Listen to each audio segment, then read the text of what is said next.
नमस्कार,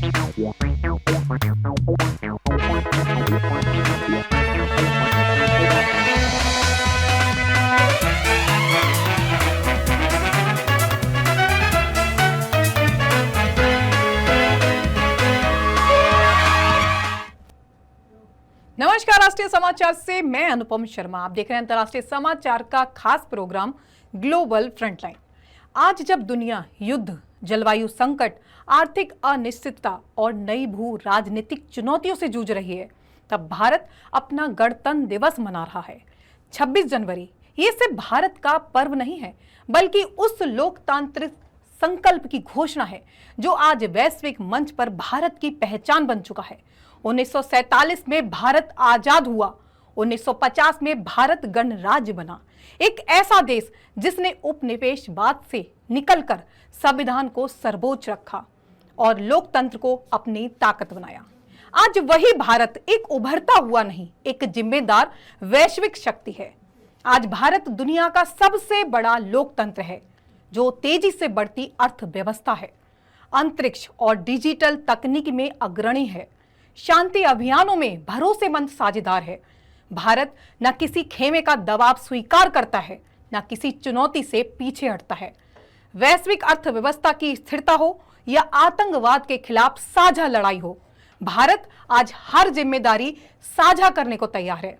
भारत टकराव नहीं, सहयोग की भाषा बोलता है। 26 जनवरी भारत के लिए सिर्फ अपने अतीत को याद करने का दिन नहीं है, बल्कि दुनिया को यह संदेश देने का अवसर है कि भारत आज लोकतंत्र की रक्षा के लिए प्रतिबद्ध है, विकास में साझेदार है और वैश्विक चुनौतियों के लिए समाधान का हिस्सा बनने के लिए पूर्ण तरीके से तैयार है। इसी आत्मविश्वास के साथ, इसी लोकतांत्रिक मूल्यों के साथ भारत आज दुनिया के साथ खड़ा है। इसी आत्मविश्वास के साथ शुरुआत करते हैं अंतर्राष्ट्रीय समाचार के खास प्रोग्राम ग्लोबल फ्रंटलाइन की, जहां बात होगी दुनिया की चुनौतियों की और उन चुनौतियों से भारत के साथ मिलकर दुनिया कैसे आगे बढ़ रही है। खबरों में आगे बढ़ने से पहले एक नजर आज की हेडलाइंस पर। दिल्ली बनी ग्लोबल पावर वार रूम, 26 जनवरी पर भारत का जियोपॉलिटिकल स्ट्राइक। दिल्ली में भारत EU राजनीतिक संवाद, मेगा FTA और वैश्विक सुरक्षा पर अहम बैठक। अमेरिका बर्फीली आपदा में जकड़ा, वॉशिंगटन DC समेत कई हिस्सों में ऐतिहासिक सर्दी। अमेरिका में शीतकालीन तूफान के फैलने के साथ न्यू जर्सी में भारी बर्फबारी। ईरान की खुली धमकी, हाइपरसोनिक मिसाइलों से अमेरिकी एयरक्राफ्ट कैरियर तबाह करने का दावा। दिल्ली गणतंत्र दिवस, लेकिन इस बार तिरंगा सिर्फ लाल किले पर नहीं, ग्लोबल पावर मैप पर फहराने वाला है।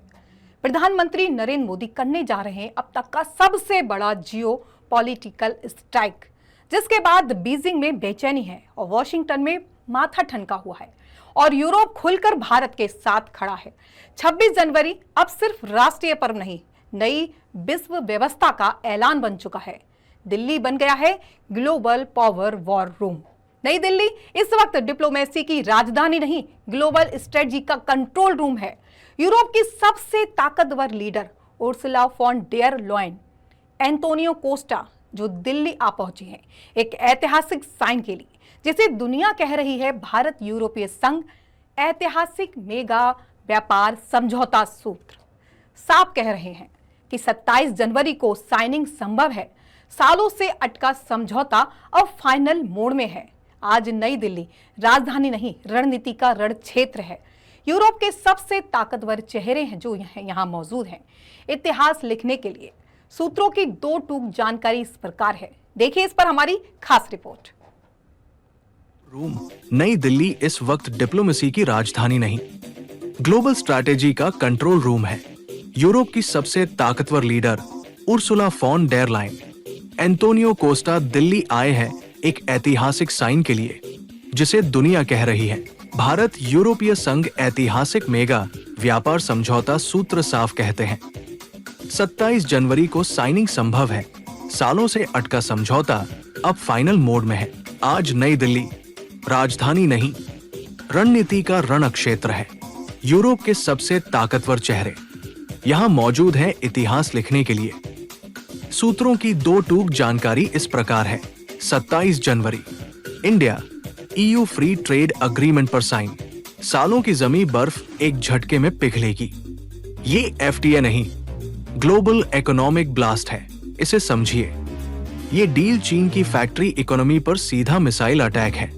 ये समझौता अमेरिका की ट्रेड बादशाहत को ओपन चैलेंज है और भारत के लिए सदी का सबसे बड़ा स्ट्रैटेजिक अपग्रेड। चाइना क्यों सबसे ज्यादा डरा हुआ है? यूरोप अब चीन पर निर्भर नहीं रहना चाहता। सप्लाई चेन का नया centre Bharat, made in China की जगह trusted by India model.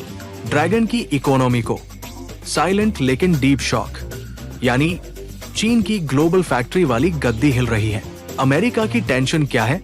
EU India गठजोड़, US की ट्रेड लीडरशिप को चुनौती। भारत अब स्ट्रैटेजिक पार्टनर नहीं, स्ट्रैटेजिक इक्वल। वॉशिंगटन को डर भारत कहीं रूल मेकर न बन जाए। Modi doctrine, no camp no pressure. प्रधानमंत्री मोदी का संदेश बिल्कुल साफ, न अमेरिका की छाया न चीन की धमकी। भारत अपने फैसले खुद करेगा। यही है ब्यूरो रिपोर्ट, राष्ट्रीय समाचार। भारत और यूरोप के रिश्तों में आज एक बड़ा कूटनीतिक संदेश सामने आया है। विदेश मंत्री डॉक्टर एस जयशंकर ने नई दिल्ली में यूरोपीय आयोग की उपाध्यक्ष काजा कलास से मुलाकात की। भारत EU मेगा FTA से लेकर वैश्विक सुरक्षा तक कई अहम मुद्दों पर बातचीत हुई है। देखिए इस पर हमारी खास रिपोर्ट। यूरोपीय संघ के रिश्तों को नई रफ्तार देने की दिशा में एक अहम कदम। विदेश मंत्री डॉक्टर एस जयशंकर ने यूरोपीय आयोग की उपाध्यक्ष काजा कालास से मुलाकात की। बैठक में भारत रणनीतिक साझेदारी, इंडो पैसिफिक क्षेत्र, वैश्विक सुरक्षा हालात और बहुप्रतीक्षित भारत यूरोपीय संघ मेगा मुक्त व्यापार समझौते FTA पर विस्तार से चर्चा हुई। डॉक्टर जयशंकर ने साफ कहा कि भारत और यूरोप की साझेदारी नियम आधारित अंतर्राष्ट्रीय व्यवस्था और वैश्विक स्थिरता के लिए बेहद अहम है। एस जयशंकर ने कहा कि भारत और यूरोपीय संघ साझा मूल्यों और साझा हितों के साथ आगे बढ़ रहे हैं। यूरोपीय आयोग की उपाध्यक्ष काजा कालास ने भारत को यूरोपीय संघ का विश्वसनीय और रणनीतिक साझेदार बताया। उन्होंने व्यापार, रक्षा, टेक्नोलॉजी, जलवायु परिवर्तन और कनेक्टिविटी जैसे क्षेत्रों में सहयोग बढ़ाने की प्रतिबद्धता दोहराई। अमेरिका यूरोप एशिया समीकरण में भारत की भूमिका और मजबूत FTA से व्यापार और निवेश को मिल सकता है बड़ा बूस्ट। वैश्विक राजनीति में भारत की साझा आवाज भारत और यूरोप की ये नजदीकी आने वाले वक्त में वैश्विक राजनीति और अर्थव्यवस्था दोनों की दिशा तय करने में अहम भूमिका निभा सकती है। ब्यूरो रिपोर्ट, राष्ट्रीय समाचार। अमेरिका इस वक्त भीषण सर्दी की चपेट में है। वॉशिंगटन DC से लेकर देश के बड़े हिस्से तक इतिहास की सबसे बड़ी खतरनाक सर्दियों में से अलर्ट जारी हुआ है। व्हाइट हाउस और कैपिटल हिल बर्फ की मोटी चादर में ढक चुके हैं। देखिए इस मौसम पर हमारी खास रिपोर्ट। जनवरी को इस सीजन की पहली बड़ी बर्फीली आंधी ने वॉशिंगटन में दस्तक दी, जिसके बाद संघीय इमारतों से बर्फ हटाने के लिए कर्मचारियों की टीमें तैनात करनी पड़ी। जहां एक ओर प्रशासन बर्फ हटाने में जुटा रहा, वहीं दूसरी ओर कैपिटल के आसपास के स्थानीय लोग कड़ाके की ठंड और फिसलन के बावजूद बर्फ में खेलते नजर आए। अमेरिकी होमलैंड सिक्योरिटी विभाग के मुताबिक वॉशिंगटन DC समेत 17 राज्यों में मौसम आपातकाल घोषित कर दिया गया है। मौसम विभाग ने चेतावनी दी है कि भारी बर्फबारी, स्लीट, जमाव वाली बारिश और खतरनाक रूप से गिरता तापमान देश के पूर्वी 2/3 हिस्से को प्रभावित करेगा। इस तूफान को ऐतिहासिक बताते हुए अमेरिकी राष्ट्रपति डोनाल्ड ट्रंप ने कई राज्यों के लिए फेडरल इमरजेंसी डिजास्टर डिक्लेरेशन को मंजूरी दे दी है। अमेरिका इस वक्त कुदरत की सबसे बड़ी सर्द चुनौती का सामना कर रहा है। आने वाले दिनों में हालात और बिगड़ सकते हैं, जिसे लेकर प्रशासन हाई अलर्ट पर है। ब्यूरो रिपोर्ट, राष्ट्रीय समाचार। 25 जनवरी को ऐसे ही मौसम का मार जो है वो न्यू जर्सी में देखी गई है। न्यू जर्सी को 1 फुट या उससे अधिक बर्फ गिरने की आशंका के चलते वहां पर भी अलर्ट जारी कर दिया गया है, क्योंकि एक विशाल शीतकालीन तूफान पूरे संयुक्त राज्य अमेरिका में फैल गया है। इस तूफान के कारण अत्यधिक ठंड, बर्फीली परिस्थितियां और लाखों लोगों के लिए बिजली आपूर्ति बाधित होने का खतरा पैदा हो गया है। मौसम विशेषज्ञों के अनुसार रविवार और आने वाले सप्ताह के दौरान देश के पूर्वी 2/3 हिस्से में बर्फबारी, ओले जमाने वाली बारिश और खतरनाक रूप से कम तापमान देखने को मिलेगा, जिससे यात्रा और सरकारी कामकाज बुरी तरह प्रभावित होंगे। इन तूफानों को ऐतिहासिक बताते हुए राष्ट्रपति डोनाल्ड ट्रंप ने शनिवार को South Carolina, Virginia, Tennessee, Georgia, North Carolina, Maryland, Arkansas, Kentucky और वेस्ट वर्जीनिया के लिए संघीय आपातकालीन आपदा घोषणा की मंजूरी दे दी है।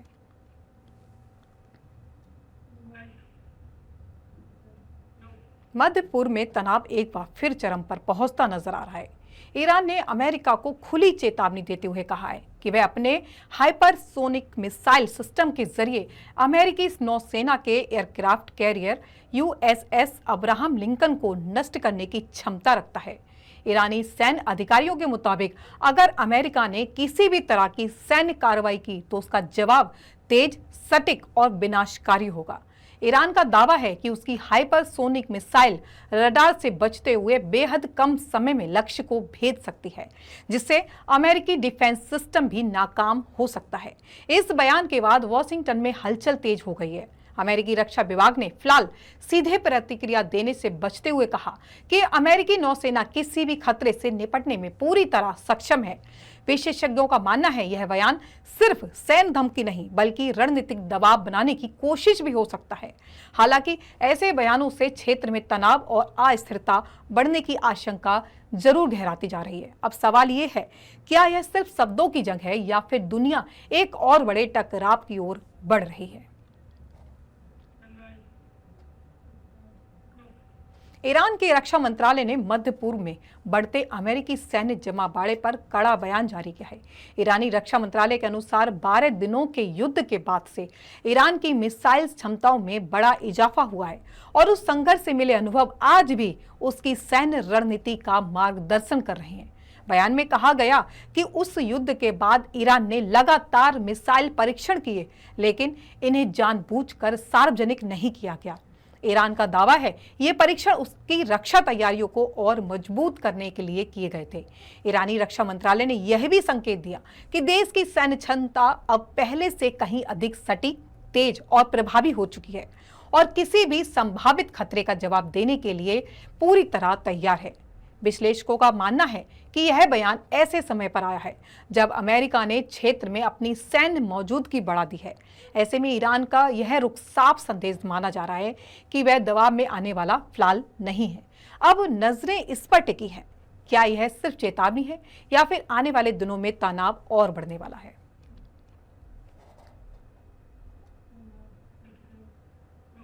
अमेरिका में बड़े पैमाने पर विरोध प्रदर्शन हो रहा है। देश भर में तनाव का माहौल और अमेरिका के कई राज्यों में नागरिक और संगठन सरकार की नीतियों, आर्थिक असमानता और अन्य मुद्दों के खिलाफ सड़कों पर उतर रहे हैं। New York, Los Angeles, Chicago, Houston और वॉशिंगटन डीसी सहित देश के बड़े शहरों में विरोध प्रदर्शन जोर पकड़ रहे हैं। प्रदर्शनकारियों की मांग है कि बेरोजगारी और महंगाई के खिलाफ ठोस कदम उठाए जाएं। पुलिस और सरकारी नीतियों में पारदर्शिता लानी चाहिए। नागरिक अधिकारों की रक्षा होनी चाहिए। प्रदर्शनकारी कभी कभी सड़कें बंद कर रहे हैं, जिससे यातायात और सार्वजनिक जीवन बाधित हो रहा है। कई शहरों में पुलिस और सुरक्षा बलों ने नियंत्रक उपाय किए हैं। सोशल मीडिया पर विरोध प्रदर्शनों की लाइव रिपोर्टिंग तेज हो रही है, जिससे जानकारी तेजी से फैल रही है। विशेषज्ञों का कहना है ये प्रदर्शन अमेरिका में बढ़ती सामाजिक असमानता और नागरिक असंतोष का प्रतीक है। बड़े पैमाने पर विरोध को देखते हुए राज्य सरकारें और स्थानीय प्रशासन सतर्क हो चुके हैं। अगर प्रदर्शन शांतिपूर्ण नहीं रहे तो स्थिति नियंत्रण से बाहर भी हो सकती है। कुछ लोग इसे नियंत्रण का हिस्सा मानते हुए नागरिक अधिकारों का प्रयोग बता रहे हैं। वहीं अन्य नागरिक सार्वजनिक सुरक्षा और रोजमर्रा के जीवन में बाधा के चलते चिंता भी जता रहे हैं। देश की राजधानी व बड़े शहरों में सुरक्षा और प्रशासन की रणनीति पर सभी की निगाहें हैं। यह देखना होगा कि प्रदर्शन कितने समय तक जारी रहेंगे और सरकार इसे कैसे नियंत्रित करती है।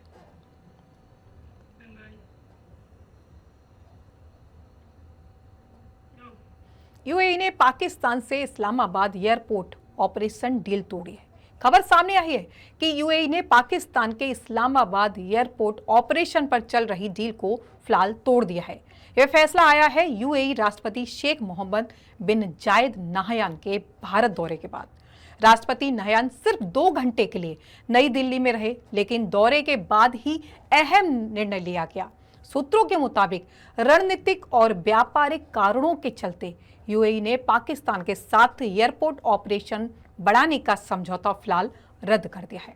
पाकिस्तान में राजनीतिक और आर्थिक हलचल के बीच यह कदम दोनों देशों के बीच संबंधों में बदलाव का संकेत माना जा रहा है।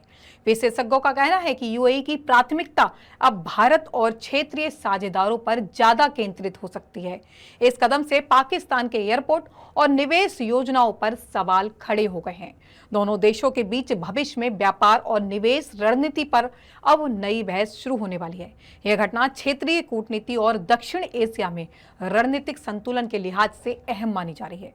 अब सभी की निगाहें इस बात पर हैं कि पाकिस्तान और यूएई कैसे आगे की बातचीत को आकार देंगे और भारत के साथ यूएई के संबंध इस फैसले से कैसे प्रभावित होंगे।